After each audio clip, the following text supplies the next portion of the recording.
Welcome all of you dear students and my dear friends, welcome back once again. मैं हूं doctor वेद और आज जो मैं बात करने वाला हूं वो है क्लास 10 की बायोलॉजी सेक्शन से जंतुओं में हार्मोन। कक्षा 10 के विद्यार्थियों के लिए है, अध्याय 7 से लिया गया है। आज हम जानेंगे मानव में अंतःस्रावी तंत्र। अंतःस्रावी तंत्र है और इसके द्वारा जो हार्मोन निकलते हैं, कितने तरह के हार्मोन होते हैं, किस हार्मोन का क्या कार्य होता है और किस हार्मोन की कमी के वजह से शरीर में किस तरह की बीमारियां होती हैं, ये तमाम बातें हम आज इस लेसन में जानेंगे, इस चैप्टर में जानेंगे। तो डियर फ्रेंड, जंतुओं में हार्मोन, जैसा कि आप जानते हैं कि जंतुओं में हार्मोन का एक अपना अलग ही महत्व है। अगर बॉडी में हार्मोन न रहे, जीवों में हार्मोन्स न रहे, तो फिर आपकी वृद्धि रुक जाती है और कई समस्याओं का सामना करना पड़ता है। हार्मोन की कमी की वजह से कई बीमारियां उत्पन्न हो जाती हैं। यदि हार्मोन सही तरीके से बॉडी में श्रावण नहीं हुआ या उत्पन्न नहीं हुआ तो कई बीमारियों के साथ साथ मनुष्य कुपोषण का भी शिकार हो जाता है। अब देखिए, इसमें जीवों में हार्मोन अंतःस्रावी ग्रंथियों का भाग होता है। यानी हार्मोन कहां से आते हैं? तो अंतःस्रावी ग्रंथियों से ये उत्पन्न होते हैं, जो जीव के शरीर में नियंत्रण और समन्वय को बनाए रखते हैं या समन्वय का कार्य करते हैं। हार्मोन रासायनिक संकेत के माध्यम से उत्पन्न होता है। जैसे किसी विषम परिस्थिति में जीव अधिवृक्क ग्रंथि से एड्रेनलिन हार्मोन स्रावित करता है, जिसका मुख्य उद्देश्य शरीर को विशेष परिस्थितियों के लिए तैयार करना होता है। अब जरा सोचिए, जब आप बहुत ज्यादा तनाव में होते हैं या आपको डर लगता है, उस समय क्या होता है? उस समय आपका मुंह सूखने लगता है, आपका ब्लड प्रेशर जो होता है वो काफी हाई हो जाता है, आपका जो हृदय है, जो हार्ट है, वो तेज गति से धड़कने लगता है। ये क्यों होता है? ये हार्मोन की वजह से होता है। और ये हार्मोन क्या करता है? आपके पेशी जो ऊतक हैं उनमें एक ताकत प्रदान करता है, खून के संचार को बढ़ा देता है। वह बॉडी को इस बात की जानकारी हो चुकी होती है कि अब हमारे पास, हमारे साथ कोई विशेष परिस्थिति आने वाली है या कोई विषम स्थिति आने वाली है। तो हम ये कह सकते हैं कि जीवों में हार्मोन परिस्थितियों के अनुसार भी उत्पन्न होते हैं। यदि जैसे मान लीजिए एक एग्जाम्पल की हम बात करें, एक गिलहरी का एग्जाम्पल लेते हैं। गिलहरी ऐसे पेड़ों पे दौड़ती है, कूदती है, देखती है, ठीक है, लेकिन अचानक उसे जब इस तरह का आभास होता है कि उसके लिए खतरा है, तो वो अपने आप को एक तरह से समायोजित कर लेती है, ठीक है, या इधर उधर भागती है, या फिर उसके शरीर के जो रोए होते हैं वह कुछ विशेष मुद्रा में दिखने लगते हैं। तो हम कह सकते हैं कि हार्मोन के बारे में कहा जा सकता है कि ये रसायन या हार्मोन जंतुओं में सूचनाओं के संचरण का माध्यम बनते हैं, और जब तक सूचनाओं का संचरण नहीं होगा तब तक जो है हार्मोन का उत्पन्न होना संभव नहीं है। क्योंकि हार्मोन तभी उत्पन्न होता है जब किसी न किसी परिस्थिति से उसे सामना करना होता है, किसी न किसी परिस्थिति से उसे लड़ना होता है। अब चलिए कुछ और आपको डिटेल में बताता हूं। अब देखिए, एक हार्मोन होता है जिसका नाम होता है थायरॉक्सिन हार्मोन। अब थायरॉक्सिन हार्मोन का क्या काम है ये देखिए। अक्सर आप बहुत से ऐसे लोगों को आपने देखा होगा कि उनका गला सूजा हुआ है, यानी उन्हें एक घेघा रोग है। जो घेघा रोग होता है वह थायरॉक्सिन हार्मोन की कमी की वजह से होता है। मानव में थायरॉक्सिन हार्मोन हमारे शरीर के विकास के लिए बहुत ही महत्वपूर्ण है। थायरॉक्सिन हार्मोन का निर्माण आयोडीन की उपस्थिति में होता है। अब देखो, आयोडीन के नाम से याद आया, अक्सर आपके नमक पे, जो आप नमक खाते हो उस पे लिखा रहता है कि आयोडीन युक्त नमक, आयोडीन का सेवन करें। आयोडीन खाना जरूरी है, स्वास्थ्य के लिए फायदेमंद है।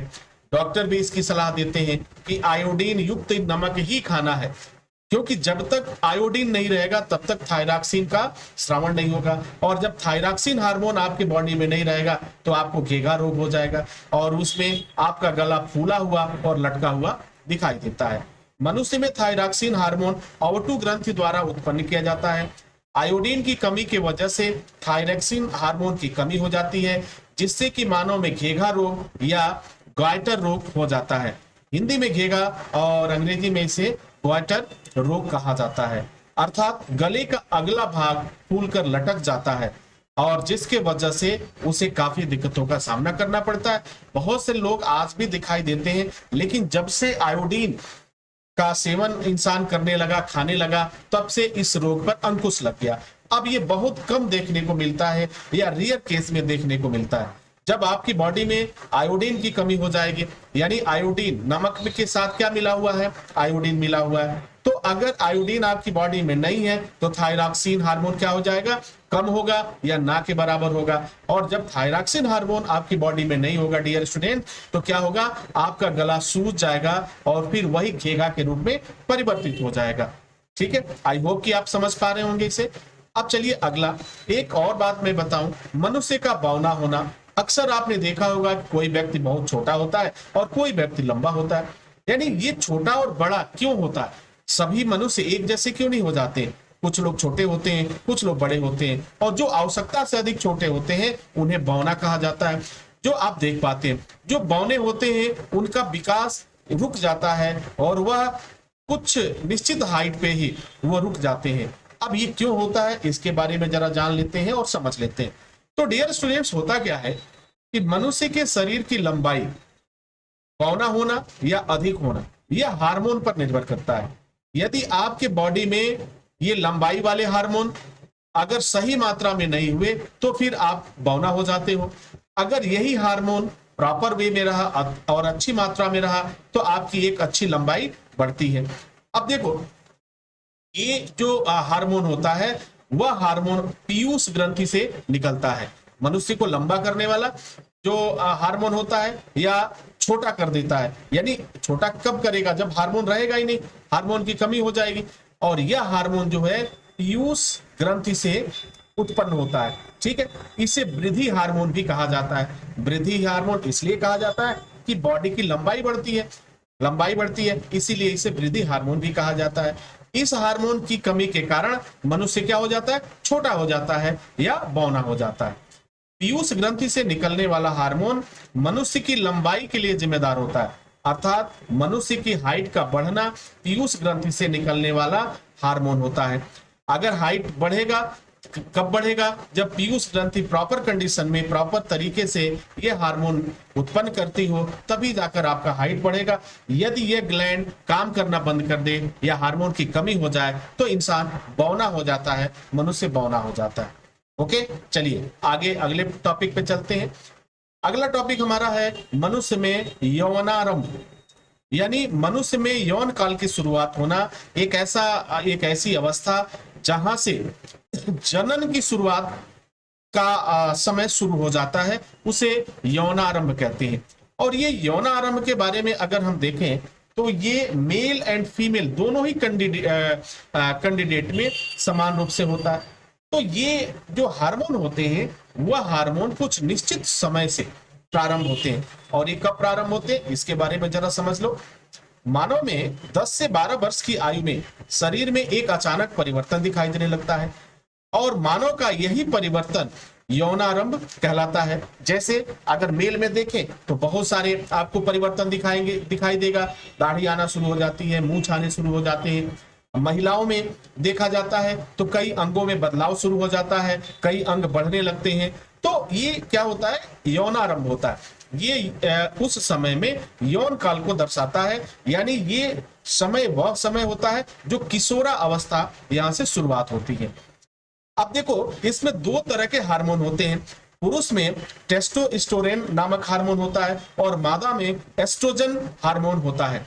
अगर एस्ट्रोजन हार्मोन कम हो जाए मादा में या महिलाओं में तो उनके अंगों का विकास नहीं हो पाता है। और पुरुष में अगर टेस्टोस्टेरोन की कम हो जाए या ये हार्मोन न हो तो फिर उनका विकास भी रुक जाता है। यौनारंभ का समय जो होता है, इसी समय के बाद मनुष्य किशोरावस्था में पहुंचता है मानव, और वहां से वह जनन कर सकता है और संतानोत्पत्ति कर सकता है। तो संतानोत्पत्ति के लिए जरूरी है कि टेस्टोस्टेरोन और एस्ट्रोजन दोनों हार्मोन का ये सही तरीके से होना बहुत ही जरूरी है। जनन में प्रमुख रूप से टेस्टोस्टेरोन और एस्ट्रोजन नामक हार्मोन शामिल होते हैं। आई होप कि ये टॉपिक क्लियर हो गया। अब अगले हार्मोन के बारे में बात करेंगे। उस हार्मोन को हम कहते हैं डायबिटीज का हार्मोन, या रोग के बारे में हम बात करें, डायबिटीज एक रोग भी है, मधुमेह रोग। तो डियर स्टूडेंट, मधुमेह रोग के बारे में अक्सर आपने सुना होगा कि शुगर हो गया है, डायबिटीज हो गया है, या फिर जो है आराम वाली बीमारी हो गई है। इस तरह के कई पॉइंट्स आपने सुना होगा। आप अगल बगल या घर में अक्सर कोई ना कोई पेशेंट जरूर होगा जिसे वह शुगर हो चुका है, या डायबिटीज कहते हैं लोग, हिंदी में मधुमेह भी कहा जाता है। तो शुगर होता क्यों है? अब शुगर होने का मुख्य कारण क्या होता है? जब ब्लड में शर्करा की मात्रा बढ़ जाती है या चीनी की मात्रा बढ़ जाती है तो रोग क्या हो जाता है? मधुमेह रोग होता है, डायबिटीज होता है। और ब्लड में शर्करा की मात्रा कब बढ़ता है? जब आपकी बॉडी में इंसुलिन नामक हार्मोन की कमी हो जाती है, या आपकी बॉडी में इंसुलिन नामक हार्मोन बनता नहीं है, उस समय आपके ब्लड में शर्करा की मात्रा, ग्लूकोज की मात्रा या चीनी की मात्रा बढ़ जाती है। ठीक है, और वही कारण बनता है डायबिटीज का।